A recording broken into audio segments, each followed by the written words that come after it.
The overall goal of this procedure is to create human-engineered cardiac tissues of a defined cellular composition. This method can address key challenges in the cardiac tissue engineering field, including controlling for variability in cardiac differentiation efficiencies and understanding how specific cell types impact cardiac contractile function. The main advantage of this technique is that the end result is human-engineered cardiac tissue of a controlled and defined composition.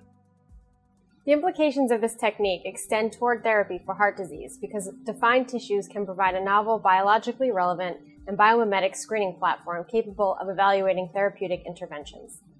Though this method can provide insight into novel cardiac therapeutics, the human-engineered cardiac tissue system can also be used to understand mechanisms of cardiac cell therapy.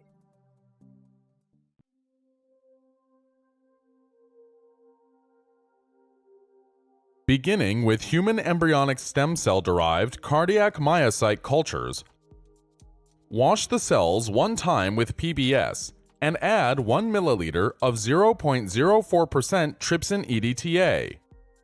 Incubate the cells for 10 minutes at 37 degrees Celsius and 5% CO2.